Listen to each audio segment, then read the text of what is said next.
皇上，敢问这是真的？皇上，此言当真？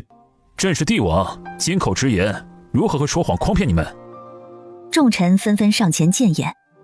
皇上，您怎么能把皇后娘娘派到民间去呢？那皇后娘娘乃是千金凤体，哪里是能承受得了那般的辛苦？皇上，皇后乃一介弱女子，如何能堪当如此大任呢？帝将摆手。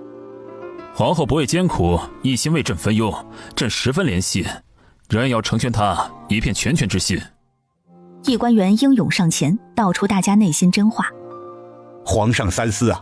自古以来，后宫不得干政，这是长久以来不变的规定。皇后进入民间体察民情，便是干涉朝廷政治。后宫一旦干政，便会破坏朝局平衡，祸乱朝纲，更甚者，皇朝岌岌可危呀！皇上三思，后宫不得干政啊！后宫不得干政，更何况这个后宫之神还是他们的敌人的女儿，这叫大家如何安心呢？百官谏言一向都是在给皇帝施压，但帝将心中无所畏惧。皇后身为晋王妃之时，便处处替朕周旋，燕卑山更是不顾生死，救朕于危难之中，后又助朕夺回皇位，真有今日，皇后功不可没。他要表明陆九婉从始至终都是站在他的队伍里的，其次他还要表明自己的态度。帝王一统天下，应当具备分辨是非之能力，知人善任，心怀大略，而非以外力相加，堵住妇人之口。后宫不得干政，不过是没有是非分辨能力，见不出良言妄语，无法左右自己言行举止之人的托辞，是对后宫女子的欲加之罪。古人云，孔子不能绝也，重为爱卿，饱读诗书。自古以来，古人言，古人也就是普通人，他们所说的话是否适应当下，各位慎重度之，去其糟粕，取其精华。众爱卿要求朕有明辨是非的能力，赌朕也要求各位爱卿能够学会思辨，不要遇到了事情只会古人云，离开古人便一事无成。百官根本没有想到，一向沉默寡言的皇上今日竟然能说这么大一通话教训他们。众人纷纷哑口无言，因为皇上的话鞭辟入里，又向顾雍上前，十分恭敬的道：皇上所言甚是，臣一定谨遵圣言。其他朝臣余光四处扩散，慢慢跟随附和。皇上所言甚是，臣一定谨遵圣言。好吧，既然陆家的女儿可以当皇后，女人也可以议政的话，那选妃大典对他们来说将会是一个非常重要的机会。帝将威严地扫视群臣，言语铿锵有力。朕的皇后不是那种只会后宫当中坐吃享福，等待恩宠的柔弱女子，即身为皇后，凤仪天下，便是与朕比肩之人，责任重大。朕此次拜皇后去体察民情，也是为了锻炼皇后，只有亲身经历，才能透彻理解百姓的需要，做好母仪天下的皇后。待皇后归来，册后大典如期举行。众人再不敢就这事儿再说什么了。皇上，既然皇后娘娘到民间体察民情去了，那选妃大典是不是应该尽快安排？如今后宫空虚，皇上枕边无人分忧，更无皇嗣，不孝有三，无后为大呀。帝将淡淡地看着他。周大人，不孝有三是哪三个？阿谀屈从，献亲不义，一不孝也；家贫亲老，不为禄世，二不孝也；不娶无子，绝先祖嗣，三不孝也。三者中无后为大。看来周大人是真的没有将朕的话听入耳中。朕作为天子，最重大的责任在于国，天下太平，百姓安康才是朕最大的责任，也是朕对皇族祖先最大的孝义。而周大人眼里只有小家，只会盯着朕的家事。把你们的眼睛放在各自的责任上，朕这天下太平，万民安康的愿望才能够早日实现。朕的小家，朕自己会管好，你们也管好自己的家事，朝下议论，朝堂之上旨意正事。周大人脸红一阵白一阵的，悄悄退下。众人算是彻底明白了，这个皇上和以前的皇上是不一样的，特立独行，与众不同，心怀天下。也许这天下在他的手中真的能变得不一样起来。正当所有人沉默的时候，外面传来急报，来人被宣进来，焦急心慌的大声道：皇上，北陵起兵了！帝江早已经有所提防，改朝换代，趁机而入。北陵起兵，朝中可有人应战出征啊？没有人说话。前几年打仗都是当时还是靖王的皇上亲自去的，这几年松懈下来，更没有能担大任、有经验之人。无人应答，我泱泱大国竟然连个出征应战的人都没有。朝中文臣对此事没有任何见解，武将也没有人堪当大任，平日里目光短浅到只放在朕的家事上。他就是要趁机敲打这些人，等他坐稳皇位，处理好眼前要事之后，这朝堂也该好好整顿了。无能之辈退出朝堂，能人志士才配站在他面前。宣慕白、元苍觐见。慕白、元苍两人踏进殿堂，这是他们第一次用这样正式的方式出现在百官面前。既然无人应战，那朕就亲自受将出征。慕白和元苍两人跟在他身边多年，又有战场带兵经验，是能才。如今跟在他身边有些大材小用，也是时候为国家培养一批能够拿得出手的武将。下朝之后，帝江在御书房召见了慕白和元苍，同时还有陪他进入燕碑山的一行人。能从燕碑山活着出来的，都是有勇有谋的人。如今他要重用。陆九晚三人已经抵达了新的地方，怀荣驾着马车进城，一边走一边看。小姐，我们现在找个客栈住下吧，洗漱，明天再出发。不着急，多玩几天再走。咱们不是来找姑爷的吗？你怎么比我还着急？怀荣表示我好奇呀，到底什么样的人能降得住姑奶奶您啊？马车慢悠悠地走着，身后传来颇大动静。怀荣转头看到一群官兵朝这边来。最新告示，天下一主，太上皇篡改圣意，谋夺皇位，晋王扶正去邪，今已扭转乾坤。官兵急匆匆而来，一边四散开来张贴告示，一边将告示上的内容念了出来，防止有人看不懂。陆九晚三人的马车静静地停在空旷的大街上，周围没有一个人。所有人都围了上去，看得懂的看不懂的都激动地冲了过去。人群中传来热烈的讨论声。陆九晚坐直，掀开车帘，安静看着外面。帝江当皇帝了，要是他还在他身边，不知道他现在是皇后还是死后。李轩儿看见小姐脸上流露的一抹黯然，心底有些奇怪。然而再看，小姐的脸色已经恢复如常。这场热闹久久未散，平静无波的生活中突然传来这样大的一个消息，让所有人都精神为之一振，直到满足才散去。怀荣，走。路过一家酒楼，看着人多热闹，陆九晚带着两人走了进去。古代应该还没有排队营销的恶习，人多说明这家好吃。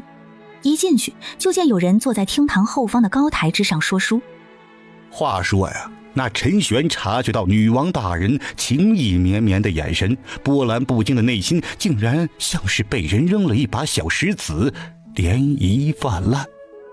老书见老乡，事实证明没有排队营销，也有别的营销手段。总之，做生意就是缺不了营销。好新奇的传奇故事啊！这怎么还有女王大人呢？只听过皇帝陛下。怀荣听得津津有味，再观李轩儿，眉目淡淡。李轩，李轩。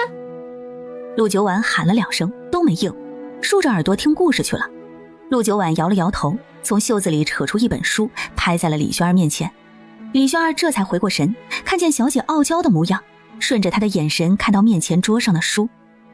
女王和她的风流俏公子，她淡淡的表情终于有了一丝变化。小姐，这是……怀荣转过头来，睁大眼睛，一把抓起桌上的书。小姐，你怎么会有？他迫不及待地翻看。李轩儿蹙眉看他，又眼神委屈地看向小姐。陆九晚一把抢回来塞他手里。怀荣委屈：小姐，还有没有多的？也给我一本啊，我也想看。陆九晚眉梢一扬，果真又掏出一本。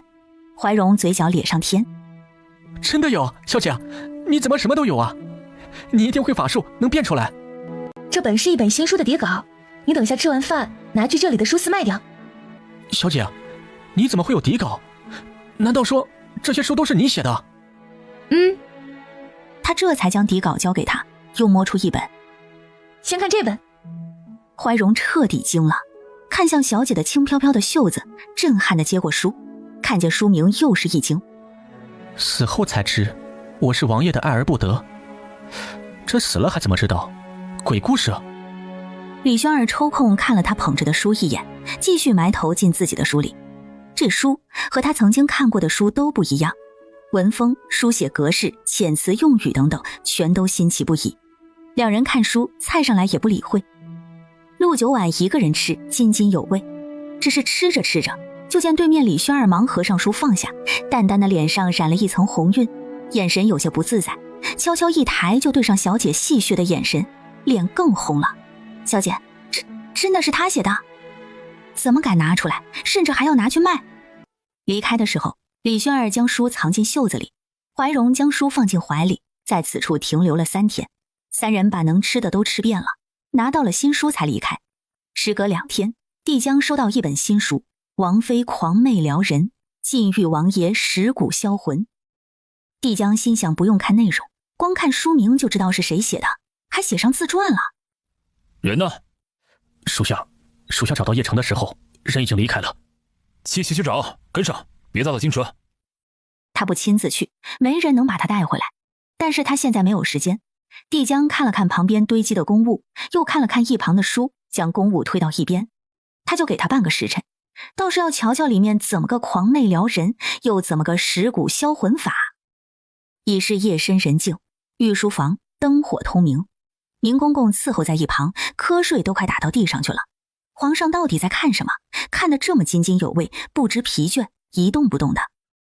皇上，夜深了，您该歇歇了。你下去吧，朕还有点政务没有处理完。帝江头也不抬，让他走。皇上，您明日还要上早朝呢。下去。是。等他走到门口，帝江从书中抬头。明公公，明日开始让人整理后宫，该扔的扔了，该修的修好。皇后喜欢大房间，要通透宽敞，把那些碍眼的隔墙给朕拆了，种些花花草草、果树什么的。皇上，马上就是冬天了，这果树……先把多余的宫墙拆了，种一些冬日里能存活的花卉。是。皇后的宫殿改名叫西兰宫，放一些珍贵的兰花装饰，其余的好好布置，宜居舒适为主。是。下去吧，明日就去办。按照他的性格，有一天自己回来了也说不定，一定要先把他的宫殿布置好，回来看到也能舒心一些。明公公走后，帝江还在继续看书。他看书的时候，习惯性地带入自己和陆九婉。等一本书看完，帝江才惊觉天色已经微明。他将书合上，也不厚。他一向一目十行，这样厚度的书，只要不是太过于晦涩难懂，半个时辰足以他看完。该死的女人！一本书看得他心潮澎湃，满脑子都是她娇媚可爱的模样，却只能强压着火气，起身走到旁边挂着的一张南晋国的详细地图，手指从南晋城划过，落到江城，最后落到邺城。接下来他会走到哪里？灰蓝色的天空飞快划过几只飞鸟的痕迹，马蹄声和车轮声交织，道路两旁五颜六色的树叶被风一吹，哗哗地落。陆九婉躺在厚厚的棉被上打着呵欠，最近总是瞌睡连天的。小姐，要不要吃点水果？懒得吃。我喂你吗？懒得嚼。怀荣望了望天色，对里面说：小姐，天色有些沉了，可能要下雨了，咱们找个地方停下来吧，距离下一个地点还很远，估计天黑之前咱们赶不到。找个地方住一晚再说。摇着晃着，陆九婉又睡了过去。醒来的时候，马车内一片漆黑，穿林打叶的雨声格外清晰。掀开车帘一看，外面山野被黑暗笼罩，张牙舞爪。马车旁的跳跃的火光驱赶内心的孤寂感。李轩儿和怀荣两人找了个好地方就停了马车。小姐已经睡着了，两人将马车顶上的油布展开，搭建成一个棚子，捡了柴火回来，生火，架上铁壶，烧水煮茶，架上铁板烤肉。这些都是小姐让他们准备的。这雨布够大，外面下着淅淅沥沥的雨，除了吹过来的风有点凉，他们在这里面丝毫不受影响。小姐，你醒了，喝口热茶醒醒神。陆九婉过来坐下，端起茶杯喝了口，温度刚好，头脑也清醒了些。怀荣笑着将早就备好的牛肉和饼放到铁板上开始烤，吱吱吱的声音显得很热闹，让周围都变得温馨起来。小姐，还是你有先见之明，这油布立马就用上了。陆九婉干涩的声音略显得意地笑了一声。指望你们两个生活小白，现在就是一只落汤鸡。小姐，把披风披好，今夜风大还湿。陆九婉披上披风，瞅着铁板上的肉没有胃口。李轩，我要吃葡萄。小姐，葡萄不宜存放，咱们就买了一点儿，你路上吃完了。我要吃苹果。小姐，您说苹果不好吃，咱们只有梨和橘子。让橘子来见我。李轩儿抿着笑，去车上拿了几个橘子下来。三人吃着烤肉，吃着水果，品着茶。陆九婉左边一个，右边一个，两人默默看着小说。他一个人在中间吃着橘子，想看手机联网的那种。雨在黎明来之前就停了。第二日天清气朗，阳光明媚，马车悠悠扬扬地赶往他从来没有到达过的地方。突然，嘘！怀荣吓得忙勒紧了缰绳。前方道路上，几人手持长剑，脸色坚定地拦住了去路。你们是干什么的？他看着他们手中的长剑，又害怕又莫名。这些人看着不如山匪凶神恶煞，却让他感觉更加害怕。他的话并没有让几人有任何反应，他们很快持剑朝马车杀了过来。就在他们近身的时候，陆九婉掀开帘子，手中的枪飞快对准，砰一枪，其中一人闻声到底。旁边的几个同伴看了眼他的倒下的尸体，脸上露出难以相信的眼神，但很快就振作起来，一边提防着他手中的暗器，一边持剑出击。这一切都在眨眼之间，他们太快，距离太近，无法用枪。陆九婉飞快收了枪，夺过怀荣手中的马鞭，抽了一下马儿。马儿吃痛受惊往前跑，他跳下马车，动作狠厉地盘旋在几人之间，几招之间就能看出这些都是训练有素的杀手，招招致命。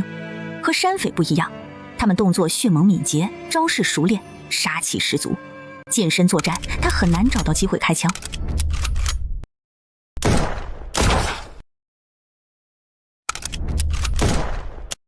往前走了不远，怀荣和李轩儿已经驾车回来了。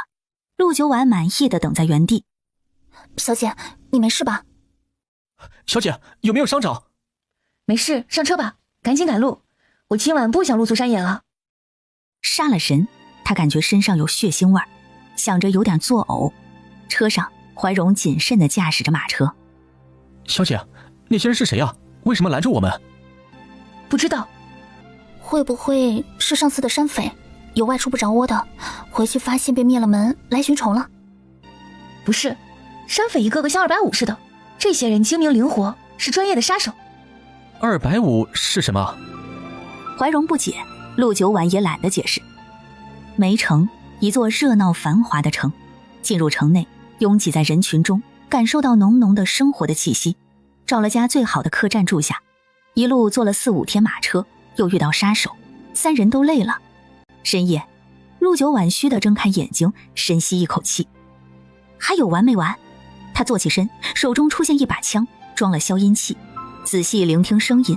3个人门被悄无声息地撬开，他快速从窗口跳出去，察觉到他逃离，3人忙追了出去。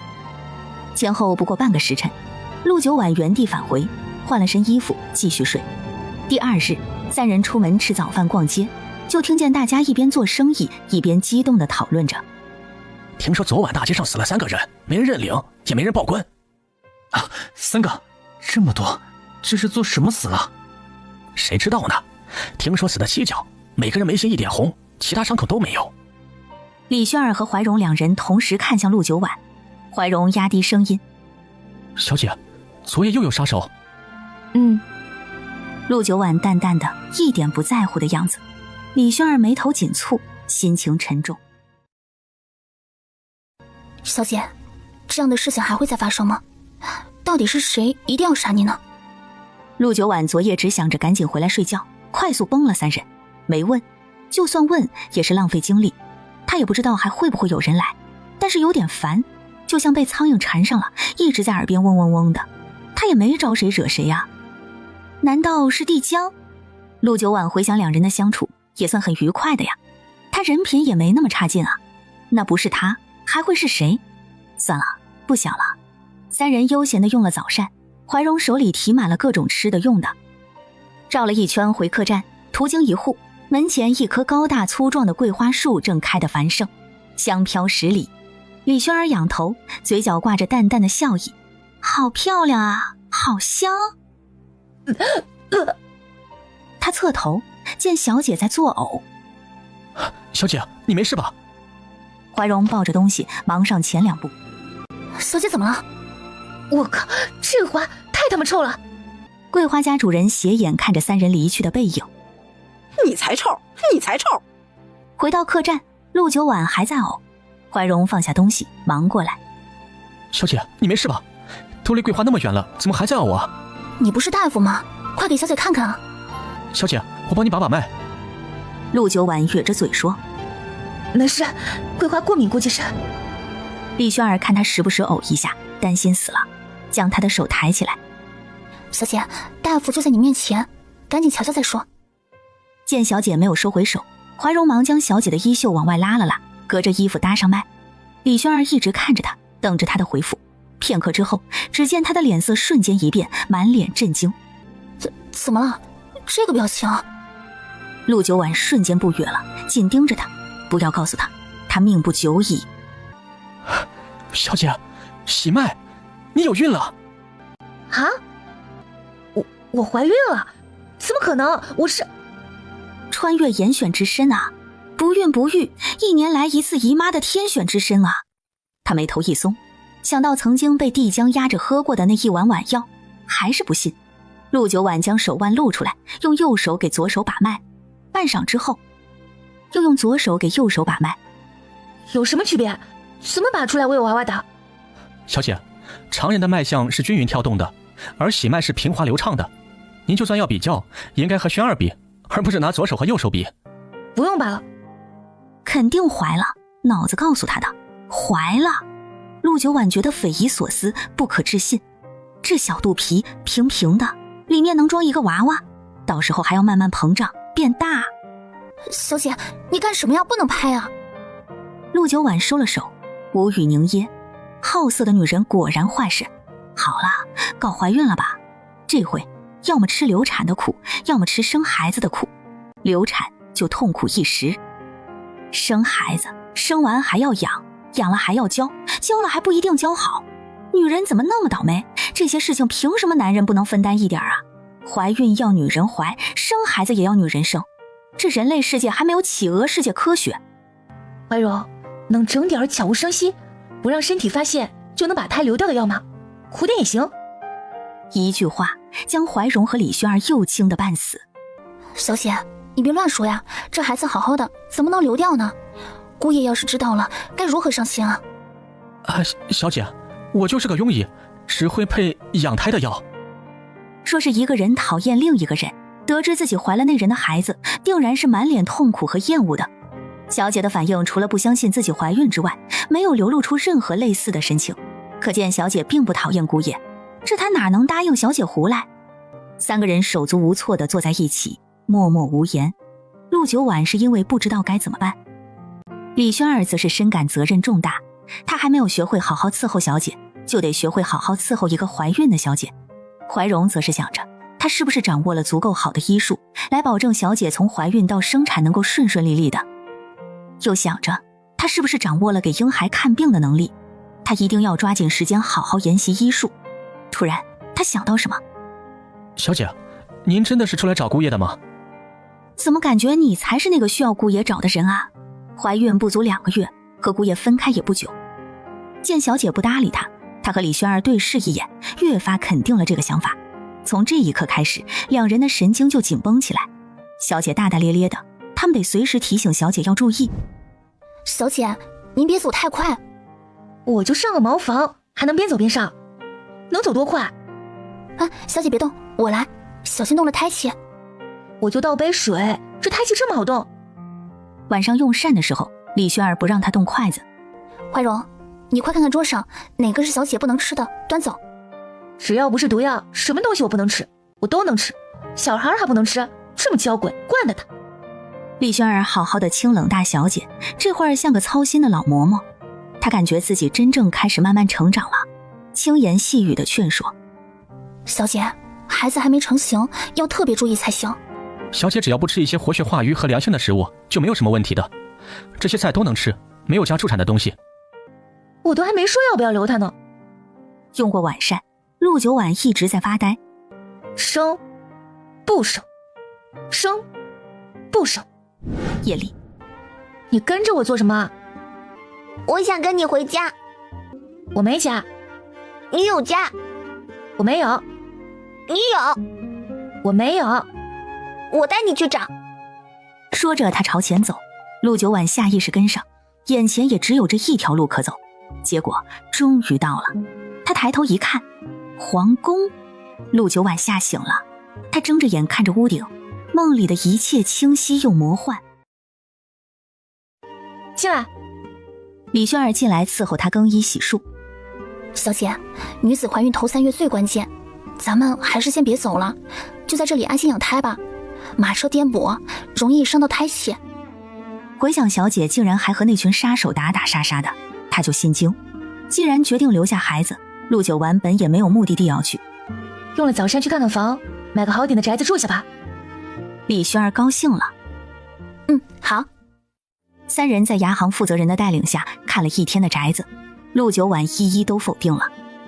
房间太暗了，我娃怕黑；房间太小了，我活动不开，对娃不好；院子太小了，看不见绿色，压抑，我心情差，对娃影响不好。明明昨天还不想要孩子的人，今天处处都是娃。总之就是没有一个宅子是满意的。3人败兴而归。能不能买一块自己修？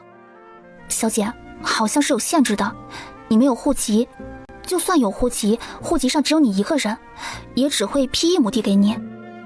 陆九婉他灵光一闪，不用只看没有人住的房子，不管有没有人住，先看上了直接上门高价买，总有人愿意卖吧。这样想着，行至无人的巷道，突然他敏捷避开身后锃亮的匕首，双手出掌击拳，迅速抵挡对手的连续攻击。这才看清对手竟然是个半大的孩子。什么情况？杀手变成孩子了？这一天天的来偷袭他，还叫他怎么安心养胎？陆九婉心底燃起一股怒气，招式变得更快更狠。对手明显是个半吊子，很快就不敌。陆九婉一掌击掉他手中的匕首，扣住他的手，将他控制住。你是谁？为什么伤害我们小姐？小孩12、13岁的样子，一脸冷漠，双眼冰冷，被抓住好像在他的预想当中视死如归。无影门的。小孩冷漠的脸上有点反应，他怎么猜出来了？陆九婉觉得他刚刚出招的方式和自己有些像，这不就是陆九婉以前在无影门训练的基本功？这样一联想，前面2波杀手也有相似之处，所有都是无影门的人。你们主子都死了，谁派你们来的？小孩不答。主子都死了，能控制你们的还有谁？现在还要来杀我，又是为了什么？陆九婉有点想不通，不过这个可以先不管。既然不让他好好养胎，那他只能把打扰他的人先通通灭了。那样的地方本来也不该存在，他直接把老巢灭了算了。你们先回去，我解决掉这麻烦就回来。他对怀荣2人说，2人都很不放心。但是这杀手一波接一波的，他们2个也没有任何办法，只有小姐自己能够解决。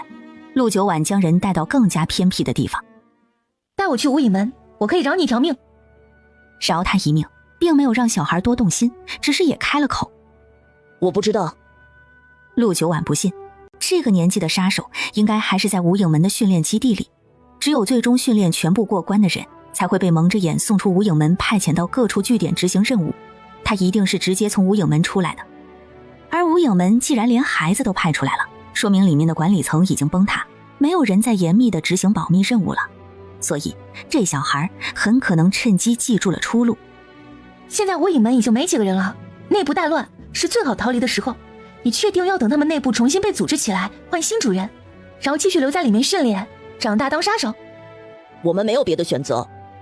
你们？就算你放了我，我也没有活路。既然杀不了你，你杀了我吧。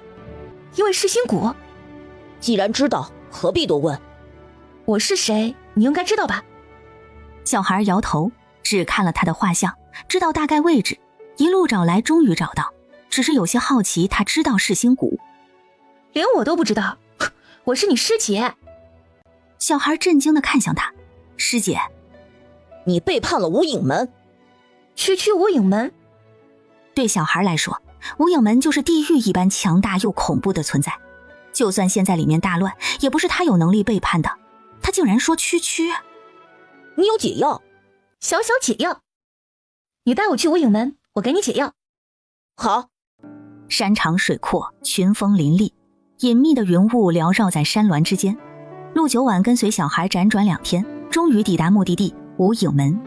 宋玉一路无话，进了无影门，脸色更加严肃紧张。什么人？陆九婉的手法越来越快了，看着对面2人缓缓倒下2人，宋玉冷漠的眼睛缓缓睁大，不可置信地看向陆九婉的手。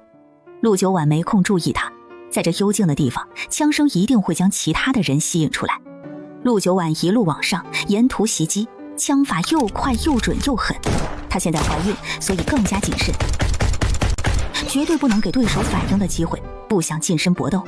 杀了20几人，四处边安静下来，没了动静。还没杀完。我知道。还有训练场。带路。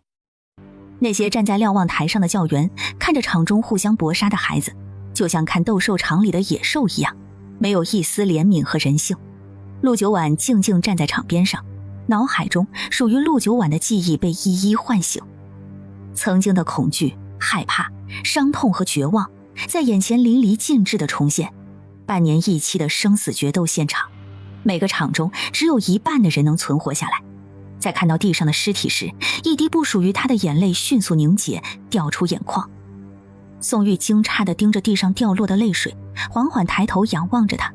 陆九婉眨了眨眼睛，关掉所有陆九婉的记忆，手中早已经备好的狙击枪远远瞄准瞭望台上的人，超远距离准确狙击。瞭望台之上，一具尸体猝然倒下，从高台之上掉入训练场内。这是答应你的解药，有多的给他们也分一分。无影门已经不存在了，你们拿了解药就可以走了。说完，他转身离开。身后的人听到解药2字，先是惊喜，让他们走的时候，却又一个个陷入迷茫。他们走哪里去？宋玉从瓶子里倒了一粒药出来，飞快吃下，然后递给旁边的人，跟在了陆九婉的身后。后面一个个传递着吃了解药，也默契的一个跟上一个。他们不用互相残杀的时候，其实是同伴，这时候他们孤独无依，只能跟着同伴走。长长的队伍就像一群找到食物的蚂蚁，连成一条线。回到前面，陆九婉沉重的心情放松了些，他满意的看着这里，很好，这里是他的了。找不到路？没有人说话。你不是知道路？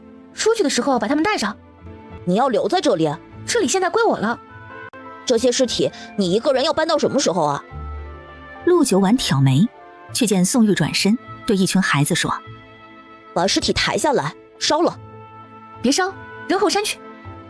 烧了多恶心，还得处理更恶心的尸体。宋玉点头，扔后山去。现在天色不算早，进来的时候路程也不算短，他今晚不打算出去了，等明天再出去，把怀荣和李轩接来。陆九婉看着一群孩子抱着尸体去扔，他自己背着手站在原地，到处欣赏打量。那个小孩，你上来。陆九婉隔空喊宋玉，没有盘缠是不是？这些给你，拿去分。宋玉眼里闪过失落，没接。不要。这里这么多孩子，你都不心动吗？我为什么要心动？我不吃小孩。这么多孩子，转眼就长大了，长大了能给你赚多少钱？你不算算？你想说什么？这小子心眼还挺多的。宋玉知道他知道自己什么意思，索性直说，你把他们养大了，他们以后赚的钱都是你的，到时候你不愁吃不愁穿，可以富足悠闲的过下半辈子了。那你算算，这么多孩子每天能吃多少大米饭？我以后不愁吃喝，那我现在天天愁，有没有命活到他们给我赚钱的那天啊？可是他们也不是什么都需要你管的，只是需要一个大人和一个住的地方。至于吃饭的事，他们可以打猎，多的还能拿去卖。我们还可以帮你干活，你什么事情都不用干，我们帮你洗衣服做饭。若是换做别人，他不会留下来，这里他只想逃离。可是他却看到他在训练场外流的那滴眼泪，一个会流眼泪的女人，他愿意相信自己的直觉。陆九婉沉默着，见他沉默，他继续说：而且我们有4个，再过2年很快就能出去赚钱了，到时候我们赚的钱都给你。你为什么要管他们？你这样的年纪，你可以回家，或者随便在哪里混2年，当个学徒就长大了，何必为了他们把自己卖给我？宋玉埋头沉默着，他也不知道为什么要管他们，只是就这样做了，因为他懂他们，也只有他们知道自己经历过什么。我们没有家，被送到这里来的人都没有家，只有有用的杀手才会有人来认领。就算我们愿意自己回去，也找不到路。我们很小的时候就被送来了，以前的记忆已经越来越模糊了。或许记得几个家人，但是那些记忆都很遥远了。陆九婉知道，比如说原身。其实陆九婉知道，从他没有阻止他们搬尸体的时候，他就知道自己心软了。先是收了2个大的，现在又收了一群小的。行，留下吧，把他们都叫上来，我有话要说。宋玉眼里闪着欣喜，忙跑到院子边上，朝下面挥手：都上来，快点！他们争先恐后地跑上来，按照平日里训练的样子，严谨地站在陆九婉的面前。陆九婉数了数，加上宋玉一共34个，男孩20个，女孩14个，这么多半大小子，几下就吃穷老子了。你叫什么？宋玉。宋玉求我留下你们，有没有想走的？既然没有人说话，那就是都选择留下。留下教授我的规矩。第一，我立的规矩必须要严格遵守，我是你们大家长，你们必须要服从我的管教。第二，要勤快，我不喜欢偷奸耍滑的人。第三，不准伤人，从现在开始，你们不是杀手，你们只是普普通通的孩子，小打小闹很正常，但是伤人不行，杀人更不行。第四，忘掉从前的一切，一切从头开始，互相关心，团结友善，大的帮助小的，小的辅佐大的。剩下的规矩还有很多，我到时候一一列出来，贴在你们床头，每一条你们都要记住。现在做不到我刚刚说的这几条的，站出来。没有人站出来，这些好像都是一些非常小的事情，他们不觉得有什么问题。陆九婉点头：很好，既然如此，那从现在开始，我同意你们留在我身边。今日没什么事，下面有很多房间，自己去选。宋玉，明天给我交一份人员名单，姓名、年龄、性别，一一记录清楚。是，主人。别叫我主人，叫我小姐。本来想让他们叫师姐或者大姐啥的，但是又想到李轩和怀荣，有点亏待他们2个了。李轩和怀荣好歹还能伺候自己，对自己不错，这群小孩倒要他伺候，凭什么身份凌驾他们2人之上？是，小姐。你们听好了，我不在的时候，宋玉就代替我管你们，你们有什么事情找他，说是觉得找他没有用，再来找我。好了，去选房间吧。陆九婉转身进屋，这群孩子先留下，至于管教方面不着急，既然决定养了，不可能放任自流。白米饭天天喂饱，就为了养大一群四肢发达的苦力。至于详细的打算，等他们先适应目前的生活再说。谁会做饭？一片沉默。卫青纠结了一下，煮饭就是把米和水放在锅里一起煮就是了，应该没有那么难。试试。炒菜呢？有人抢答。就是把盐和菜一起放锅里就是了。试试。试试吧。宋玉只能答应，想到他今天还跟小姐保证说他们要给小姐洗衣服做饭，莫名有点心虚。卫青看着米缸，转头看了看人，一铲子下去，又一铲子下去，再一铲子下去。够了。卫青肯定地看着他。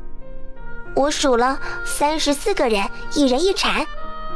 宋玉看着那一大盆米，深觉这样不对，他接过盆，倒了一半回米缸里。晚上少吃点，吃了就去睡，睡着了就不知道饿了。万一明天小姐发现米缸少了那么多，可能会心疼。没有人反对，毕竟大家都看到了，要是今晚吃34铲，米缸很快就消减下去了。他们有点心虚。陆九晚睡梦中闻到一股糊味，他翻了个身继续睡，再翻个身坐了起来，走到窗户边仔细一闻，真的不是错觉。在做饭。这才想起来他也没吃饭，他总会不自觉从空间里拿零食吃，所以根本没有饿。从空间找了件厚披风披上，这也还是李轩他娘给他做的。取了一盏灯笼下来，往里面放了个挂钩式的充电灯泡，提着灯笼顺着栈道而下，糊味儿越来越浓。这是干什么了？他们这么激烈，越近声音越大。快点，糊了，别翻了，踩烂了，弹起来，放点水，喝汤。陆九婉推开门，里面全是激烈的发表声，吵死了。只是轻微的声音和淡淡光线的变化，所有人声在一瞬间戛然而止。见到是小姐，所有人全都默默开始收敛表情，个个低着头，抬着眼皮，束手束脚，小心翼翼地看着他，好像做错了什么事情一样。看着一群狼崽默默变身成狗崽，陆九婉还算满意，还是得有个怕的人才能镇得住他们。他视线移到灶台，看着里面的烟慢慢变黑，越来越浓。好了，全糊了。小姐，我们都饿了，见你休息了，就没有来请示。你们这么多人，没有一个会做饭的。宋玉深深地埋下了头，说来惭愧，给我洗衣服做饭，是想毒死我，毒战山庄？不是。下次给我洗衣服，是不是要拆成一片一片的洗？你一片，他一片。陆九婉无语，把东西铲出来，到了。大家以为小姐生气了，忙把锅里的东西铲出来，还把锅收拾干净了。小狗变鹌鹑。宋玉，拿盘。宋玉端了一个木盆过来，陆九婉走到米缸旁边看了一圈，这些碗儿也猜不准他们的食量，但是大概一人1小铲米是完全够了的。铲10下。宋玉这才明白过来，小姐这是要教他们做饭，心里顿时变得明媚起来，连手上的动作也轻盈了不少。你叫什么？莫春。莫春默默心虚了一下，都怪他把火升太大了。好，莫春，把那边灶台里的火移到这边来。是。他又看向卫青。你叫什么？我叫卫青。他有点臊皮，他是全程做饭的主导，结果搞成这样。卫青，往锅里放半锅水，烧热下米。是。陆九婉看他们一个个像做错事的样子，就猜他们是担心被自己骂。今天我就教一次，每个人自己看自己学，以后饿了想加餐，厨房的东西随便你们吃，不用问我。他这话一落，厨房都亮堂了一圈，因为他们的眼睛会发光。你叫什么？陆九婉盯了一圈，盯住了夏青。夏青突然被点慌了一下。夏青。夏青，把这几块肉切成薄片。夏青将肉放在砧板上，拿起刀一片一片的切。那肉片，陆九婉觉得比窗户纸还薄。切厚点儿，要这个5片那么厚，这么薄，你不怕煮坏了？想喝肉汤就直接说。好。他不是担心小姐看了心疼吗？看着砧板上的肉片，年纪小点的已经开始藏不住表情了。陆九婉偷偷看了一圈，这群孩子年纪小的，脸上还有小奶标。都过来，排好队。他把人叫过来，其他手上没活的全都过来乖乖排好。你们几个小家伙过去收拾桌子板凳，该擦的擦干净摆整齐，然后乖乖坐好等着吃饭。小姐请坐。转头，身后一个小包子搬了一把比自己还大的椅子过来，仰头真诚地看着他。谢谢。小女孩听了句谢谢，有点发懵地看着小姐。叫什么名字？英蝶。陆九婉将椅子放在灶台旁边坐下，又问她来多久了。应蝶大眼睛一动不动看着小姐。教员说半年了，应该学会杀人了，所以是半年。几岁？我不知道。你家在哪里？不知道。记得家人吗？记得。我娘爱哭，老掐我，扇我耳光，我爹看见我就烦。陆九婉心疼，算了，摸了摸他的脸。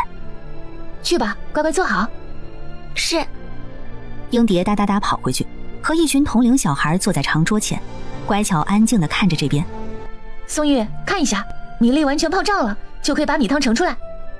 宋玉将米汤盛出来，满满一大钵，淡淡米香让人忍不住想喝几口。米汤等会儿可以喝，别倒。木春，米汤盛出来之后，你就把大的柴火退了，留点小火就行。哦。终于切好了菜，一大盆土豆丝，1小盆胡萝卜片，半盆肉，2个菜得了。陆九婉也懒得费神。木春，给另外一边的灶火里点火。卫青，你炒菜。莫春熟练的生火，卫青担忧的看了眼小姐，她怕搞砸了今晚吃屁。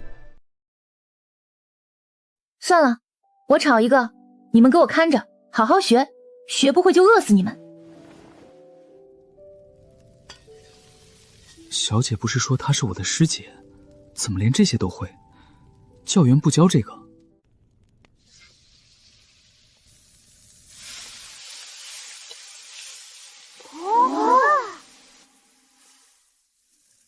文柳、卫青，你们带弟弟妹妹们先回去吧，一会儿饭好了我叫你们。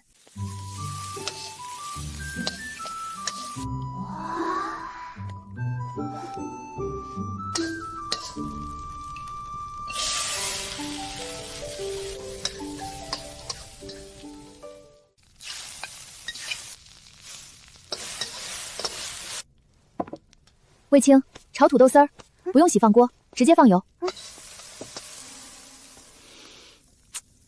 这一身油烟味儿，等会儿回去还得洗澡。放油。对，然后等油冒一点点烟放菜。我考试的时候需要安静。闭嘴。小姐，放多少盐？自己掐。陆九婉拿着宋玉交给他的名单在看，34个人，11、12岁4人，宋玉、卫青、莫春、夏青，9岁、10岁6人，7岁、8岁10人，5岁、6岁14人。别看了，过来，我给你们量一量。给他们建立一个生长档案，先记录名字、年龄、身高，后面等他想好管教方案之后，还要补充爱好、天赋这些东西。宗人府，明公公现在是御前红人，有眼力见的看守忙过来见礼。明公公，您怎么来了？今早牢里还没有送饭吧？还没有，快了，公公可是有何吩咐？咱家奉旨办事，不该问的别问。是。忙搬了椅子过来给他坐下，明公公守着，等送饭的过来，伸手拦住。哪个是前朝太后的？有人上前一步，明公公招了招手。你过来。那人恭敬地过来，明公公将他带到旁边隐蔽处，从怀里拿出一个瓶子，将里面的东西撒在饭或菜里，药粉沾上饭菜，立马就见不到踪影了。公公这是何意啊？圣上的旨意不要揣摩，办不成这饭呢，就你吃了。是。他调整了一下脸上的表情，端着饭送到了文庙面前，寻常模样，送完就走。文庙沉默地坐在角落，看了一眼饭，根本没有任何想吃的欲望。好半晌，他终于动了。他费尽全部心思，好不容易派出去杀陆九婉的人还没有好消息传来，他还没有给叶儿报仇。半碗饭下去，他突然睁大了眼睛，手中的碗落地，他捂住肚子，强烈的绞痛袭来，嘴角慢慢渗出血丝，伸手开了开，看见手上鲜红的血，他没有慌乱，似乎毫不意外有这一日，只是眼里也有不甘。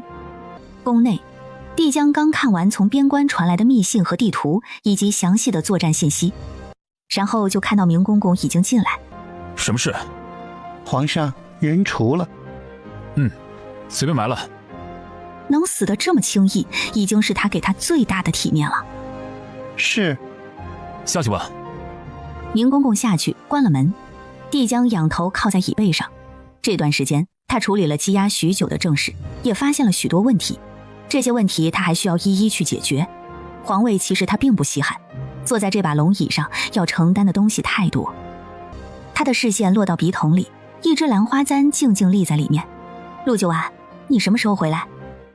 宋玉带着卫青找到李轩儿和怀荣的时候，两人正吃一口馒头叹一口气，两道身影出现在面前，两人一下子就认出了宋玉。是你，我们小姐呢？你把我们小姐怎么样了？小姐灭了杀手营，占了山庄，让我来接你们过去。没骗我们？真的，现在我们也归小姐管了。对，小姐就是这样，先灭了看不顺眼的，再收下可怜的。李轩儿信了，怀荣也信了，两人带上不多的行李，跟着宋玉和卫青上路。经过2天的奔波，李轩和怀荣终于到了无影门。小姐，我们买了很多东西，买了很多棉花给你做棉袄，还有从现在开始要给小公子或者小小姐准备东西了。小姐，我买了安胎的药和补品。宋玉和魏青两人听得半懂，宋玉不确定地问：小姐，你有孩子了？陆九婉低头看了眼肚子，淡淡笑着：孕妇不是都很脆弱吗？为什么小姐还能那么彪悍啊？我会告诉他们，让他们平时不要冲撞到你。小姐，他们两个说是你收留的杀手。不止2个呢。还有。两人随意一看，嘴巴慢慢张大，目瞪口呆。那前赴后继的一长串小娃娃，越来越小的娃娃，站在院子里，好大一群。杀手。小姐这是捅了孤儿所的窝吧？杀手，杀大米饭的手。从这天开始，陆九婉便没什么挂心的事情了。一天早早的睡觉，晚晚的起床。闲着的时候，陆九婉学一学养胎育儿的知识，顺便把空间里的中小学生守则翻出来，照搬了大部分内容，然后交给宋玉。拿去贴上，叫他们背下来，我要检查。小姐，他们大多连字都还不认识。陆九婉表示大意了，连字都不认识。陆九婉开始深思，或许他的教学计划可以开始草拟方案了。御书房，来人战战兢兢，虚汗直冒。属下该死。帝江听到该死二字，眼神就变了。说。他马上跪下。属下把娘娘跟丢了。人都丢了，你们还敢出现在朕的面前？属下该死。静待半晌，才听见头顶的声音：要是皇后出事，你们真的全都该死。在哪里跟丢的？没城。怎么丢的？属下们一时不察，娘娘就不见了。但是娘娘的丫鬟和仆人还留在梅城，属下们就等着娘娘回来，结果是2个半大的孩子将他们接走了。属下跟着他们想要找到娘娘，结果他们好像有所察觉，故意误导，这才又跟丢了。帝江蹙眉凝思，他怎么在外面什么人都认识？朝什么方向去了？出城往北，不久就跟丢了。属下已经让其余的人四处探索痕迹了。娘娘人走的时候，还在城里买了许多东西。买了什么？那个丫鬟买了棉花、布料、针线，还有一些吃食和一个拨浪鼓。拨浪鼓，帝江的心晃了一下。还有呢？那个仆人原先是个大夫，买了许多药，属下之后打听过，都是一些安胎和补身体的药。拨浪鼓、安胎药，帝江的脑子慢慢失衡，就像是突然被一片白色的布包拢一般，空白一片，一股无措的喜悦冲击大脑，整个身体仿佛被定格一般，笑意自肺腑擅自发出。下去，赶紧继续找，拼尽全力去找，找到之后千万不要惊扰到她。皇后的身子若是因为你们出了问题，提头来见。是。地上的人躲过一劫，忙起身出去了，贴身的衣服都是湿冷湿冷的。幸好娘娘保佑，不，皇子保佑。明公公。明公公在门外听见皇上的声音，忙进去。皇上，吩咐制衣局赶紧裁制一批运装，还有婴孩的衣服，再调各个监局做一些孩童喜欢的小玩具，拨浪鼓、小木马、摇床等。明公公听得糊涂，然后眼睛一亮，笑了起来。是，奴才一定亲自盯着他们。帝江心情愉悦地挥了下手。去安排吧。是，奴才这就去。明公公欢喜地离去，只留帝江一人在屋里。他的脸上展露出的欣喜若狂的笑意，威严霸气一扫而光，像个开朗的男孩一般。好兰儿，朕的好皇后，果然那些药没白逼着他喝下，只是都有孕了，还在外面飘荡，迫切想要见到他，想要他在身边，他能随时看到。转头看到长案上的各类文书，他烦躁地别开眼。接近年关，各地问题不断，边关还在抗敌，他不能离开。再给他们一点时间，若是再找不到，他就亲自去。热闹繁华的集市，有一群人格外引人瞩目。只见他们摆着一个空荡荡的摊位，走近，只见摊位上面摆着一块木板，木板上贴着一张详细的招纳信，上面写明了招纳的具体内容和要求，以及高额的薪俸和额外待遇。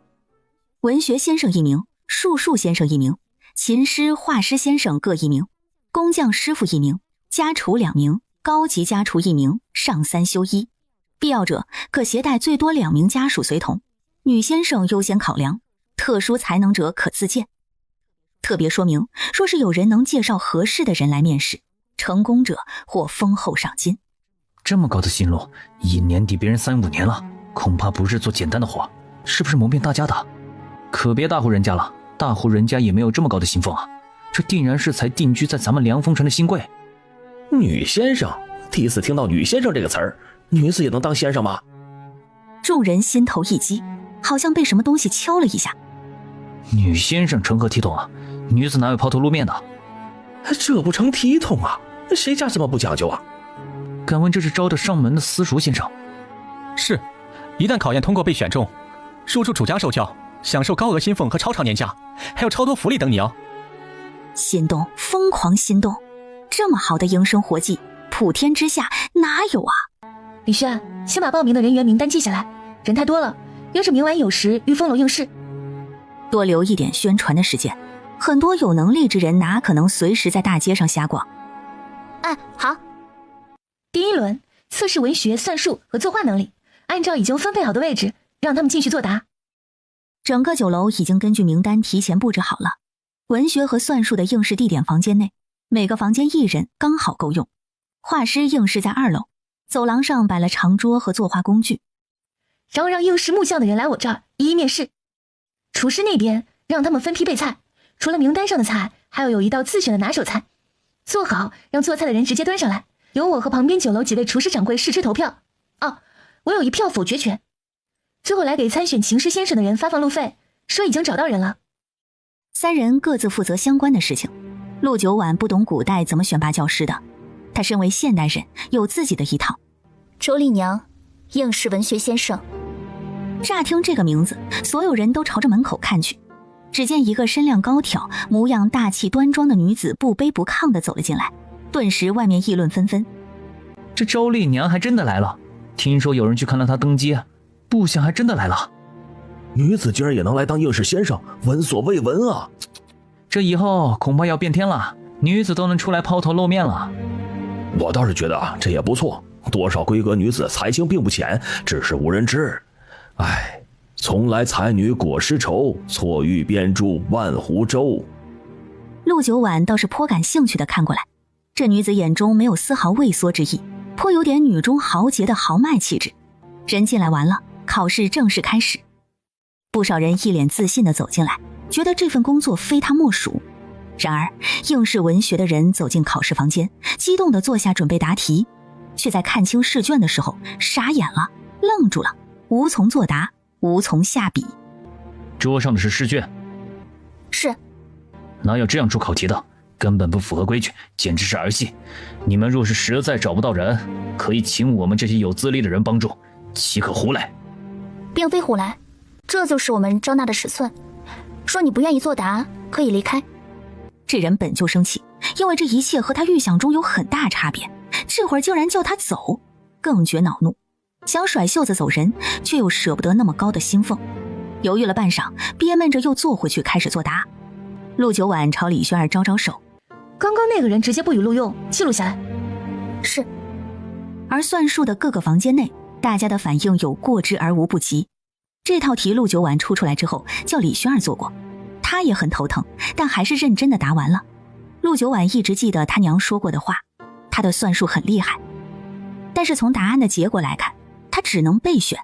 应试算术先生的人情绪起起，为什么算术的试卷上还有文学题？这是什么道理？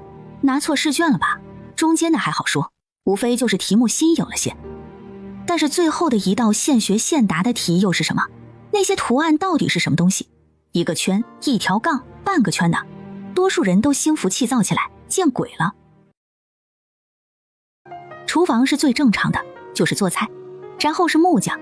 第一个面试的人走进来，拘谨地在陆九婉面前站定。东家。他一边说一边惊艳地盯着陆九婉不放眼。不合格，走吧。啊？为什么？东家，你还没看我做的木马呢，活灵活现的，你看一眼。宋玉已经走过来，二话不说将他揪走。呆着的木马掉在地上，摇摇晃晃，像只瞎眼的毛驴。陆九婉嘬了一下嘴，没笑。下一个小心翼翼地进来，老实巴交地站在面前，拘谨地不敢说话。说一下你擅长做什么？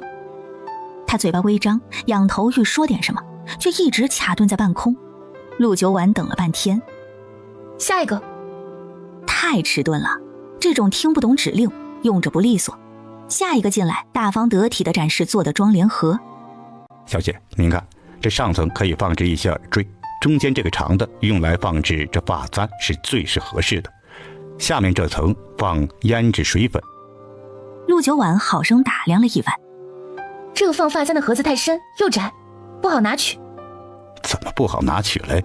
你们女子的手那么小小的，伸进去拿就是了。再者，你看啊，就算手粗的也行啊，把这盒子抽出来，然后倒出来就行了，是不是？你是？下一个。为什么呀？我妆莲做的这么好，不就是太深了？我改就成了。你喜欢什么样的，我照着改。但是我跟你说啊，我这样做那是有原因的。